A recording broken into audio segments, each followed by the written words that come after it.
Gold trusted gold buyers మీరు తాకట్టు పెట్టిన బంగారాన్ని విడిపించి ఈ రోజు ఉన్న మార్కెట్ ధరకు కొనబడను. దుబాయ్ లో భారీ అగ్ని ప్రమాదం జరిగింది. దుబాయ్ మెరీనా డ్రీమ్ టవర్ అగ్ని ప్రమాదానికి గురైంది. 67 అంతస్తులు, 764 ఫ్లాట్లు, అలాగే 3800 మంది అందులో ఉన్నారు. అయితే ఒక్కరు కూడా ఎలాంటి ప్రాణ నష్టం లేకుండా రెస్క్యూ చేశారు అంటే ఫైర్ ఫైటర్స్ యొక్క ఎఫర్ట్స్ని మనం ఖచ్చితంగా అప్రిషియేట్ చేయొచ్చు. ఇక్కడ బిల్డింగ్ నిర్మాణ శైలి గురించి మనం ఎంత హై టెక్నాలజీ ఉపయోగించి ఆ నిర్మాణం కొనసాగించడం వల్ల ఇక్కడ సేఫ్టీకి ఎంత హై ప్రయారిటీ ఇచ్చారో కూడా తెలుసుకోవచ్చు. ఎందుకంటే భారీ స్థాయిలో జరిగినటువంటి అగ్ని ప్రమాదంలో 3800 మందిని ప్రాణాలతో రక్షించడం అంటే అంత చిన్న విషయం కాదు. ఎందుకంటే అక్కడ 67 అంతస్తులుగా ఉన్నటువంటి మెరీనా డ్రీమ్ టవర్ ఇది. ఇందులో 764 ఫ్లాట్స్ ఉన్నాయి. సో ఇంతమందిలో కూడా ఎవ్వరికి ఫస్ట్ ప్రాణాలకి హై ప్రయారిటీ ఇచ్చారు. ఆస్తి నష్టం ఏ స్థాయిలో జరిగిందో అనేది ఇంకా ప్రాథమిక అంచనా రానప్పటికీ కూడా 3800 మందిని కూడా బాగా రెస్క్యూ చేశారు. ఇక్కడ ఫైర్ సిబ్బంది వాళ్ళ రెస్క్యూని మనం ఖచ్చితంగా వాళ్ళ సర్వీస్ని అయితే ఇక్కడ అప్రిషియేట్ చేయొచ్చు.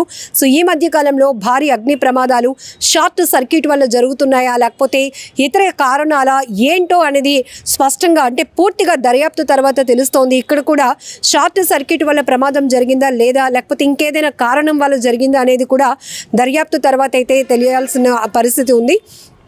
కానీ అగ్ని ప్రమాదాల్లో చాలామంది చిక్కుకుంటున్నారు.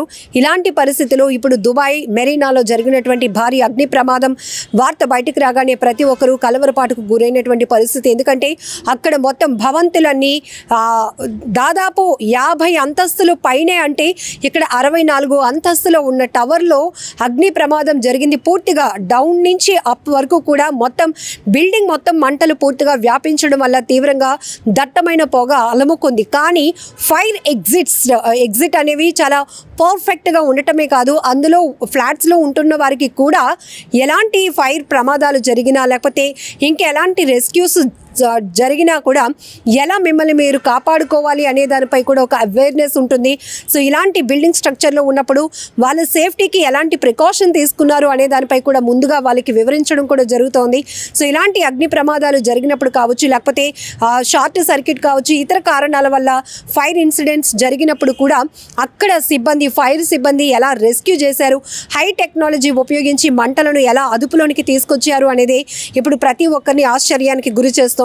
సో ఇక్కడ మన తెలుగు రాష్ట్రాల్లో మనం బిల్డింగ్ స్ట్రక్చర్స్ చూస్తే కనుక ఇల్లు అన్ని చాలా దగ్గరగా ఉంటాయి. ఒకరినొకరు కాపాడుకోవడానికి పక్కన ఉన్నటువంటి ఫ్లాట్లో అగ్ని ప్రమాదం జరిగినా ఆ పక్కనున్న దానికి కూడా ఇమీడియట్గా వ్యాపించే పరిస్థితులు ఉంటాయి. ఎందుకంటే రెస్క్యూ చేయడానికి కూడా వెళ్ళలేనటువంటి పరిస్థితులు. కానీ ఇక్కడ దుబాయ్లో బిల్డింగ్ స్ట్రక్చర్స్ హై టెక్నాలజీ బేస్తో చేసినటువంటి ఆ నిర్మాణ శైలి గురించి మనం ఒక్కసారి చెప్పుకోవాలి.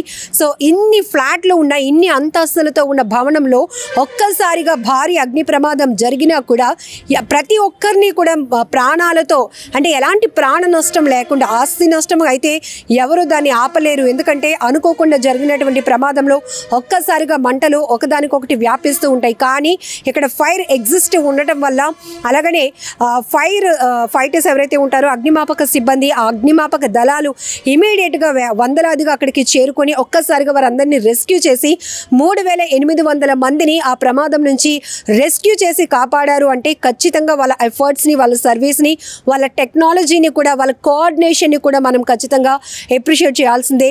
కానీ దుబాయ్లో అగ్ని ప్రమాదం భారీ ఎత్తున జరిగింది అనగానే ప్రతి ఒక్కరు మళ్ళీ ఉలిక్కిపాటుకు గురయ్యారు. ఎందుకంటే ఈ మధ్య ప్రాంతం, రాష్ట్రం, దేశం ఏదని పక్కన పెడితే ప్రమాదాలు జరుగుతున్నాయంటే అక్కడ ప్రాణ నష్టం గురించే ప్రతి ఒక్కరు వరి అవుతున్నారు. ఒక ప్యానిక్ అనేది వస్తుంది. ఎందుకంటే ఈ మధ్య ఎన్ని చూస్తున్నామో మనం ప్రమాదాలు, అది విమాన ప్రమాదమా, అగ్ని ప్రమాదాల, ఇంకొకట అని పక్కన పెడితే రోడ్ యాక్సిడెంట్స్ అని పక్కన పెడితే ప్రమాదం జరిగిందంటే చాలు అమాయకమైన ప్రాణాలు పోతున్నాయి. అలాంటిది ఒక్కసారిగా మళ్ళీ దుబాయ్లో ఈ మెరీనా డ్రీమ్ టవర్లో భారీ అగ్ని ప్రమాదం జరిగింది. 64 అంతస్తుల టవర్ మొత్తం అగ్ని కీలల్లో చిక్కుకుంది అనగానే ప్రతి ఒక్కరు అందులో ఉన్న వాళ్ళ పరిస్థితి ఏంటి అనేది వరి అయ్యారు. అయితే ఈ దట్టమైన పొగలు అలముకోవటం వల్ల ఊపిరి ఆడలేనటువంటి పరిస్థితి అయిపోయినప్పటికీ కూడా అక్కడ ఫైర్ సేఫ్టీ ఆఫీసర్స్ మాత్రం తీసుకున్న ప్రికాషన్స్ వాళ్ళని ఇమీడియట్గా రెస్క్యూ చేసి ఆ ప్రమాదం నుంచి బయటపడేయడం మాత్రం 100% మనం కూడా అప్రిషియేట్ చేయాల్సింది. అలాంటి హై టెక్నాలజీ కావచ్చు, వాళ్ళు వాడేటటువంటి ఎక్విప్మెంట్ గురించి కూడా మనం మాట్లాడుకోవాలి.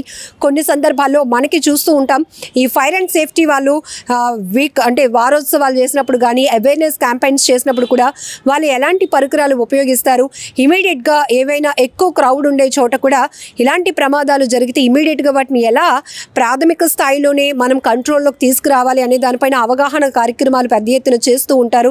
సో ఈ అపార్ట్మెంట్ కల్చర్లో కావచ్చు, థియేటర్స్లో కావచ్చు, లేకపోతే ఏవైనా భారీ ఈవెంట్స్ జరిగినప్పుడు కావచ్చు, ఎక్కువ శాతం షార్ట్ సర్క్యూట్ వల్ల జరుగుతున్న ప్రమాదాల్లో కొంతమంది చనిపోయిన పరిస్థితులు కూడా ఉన్నాయి. లేకపోతే ఏసీ అవుట్డోర్ యూనిట్స్ ఏవైతే ఉంటాయి దాంట్లో టెక్నికల్ ఫాల్ట్స్ రావడం వల్ల కూడా ప్రమాదాలు జరుగుతున్నాయి. ఇలా చాలా కారణాలు ఏవైనా కావచ్చు, గ్యాస్ సిలిండర్ పేలి జరుగుతున్న అగ్ని ప్రమాదాలు కావచ్చు, ప్రమాదం ఏదైనా దాని నుంచి బయటపడే వరకు కూడా ప్రతి ఒక్కరు గుండెలు వణికిపోతూ ఉంటాయి. అందులో చిక్కుకున్న వాళ్ళ పరిస్థితి ఏంటో, పిల్లలు ఉన్నారా, పెద్దవాళ్ళు ఉన్నారా, ఇంకా ఏజ్డ్ వాళ్ళు ఎవరైనా ఉన్నారా, వాళ్ళని రెస్క్యూ ఎలా చేస్తున్నారు, ఇవన్నీ కూడా మన మైండ్లో తిరిగేటటువంటి ప్రశ్నలు. అలాంటిది ఇప్పుడు దుబాయ్ మెరీనా డ్రీమ్ టవర్లో జరిగినటువంటి ఈ ప్రమాదంలో 67 అంతస్తులు, 764 ఫ్లాట్స్, 3820 మంది జనాభా ఉన్నప్పటికీ కూడా ఎవరికి ఎలాంటి ప్రాణ నష్టం కానీ ప్రాణహాని కానీ జరగకుండా అక్కడ ఫైర్ ఫైటర్స్ చేసినటువంటి బిగ్ రెస్క్యూ అనేది ఖచ్చితంగా మనందరం కూడా అప్రిషియేట్ చేయాల్సిందే. అలాంటి హై టెక్నాలజీ కూడా అందుబాటులో ఉండటం వల్ల ఇలాంటి ప్రమాదాలలో నివారణ ఏ స్థాయిలో ఉంటుందంటే ఇమీడియట్గా కంట్రోల్ చేయడానికి కూడా ఒక అవకాశం ఉంటుంది.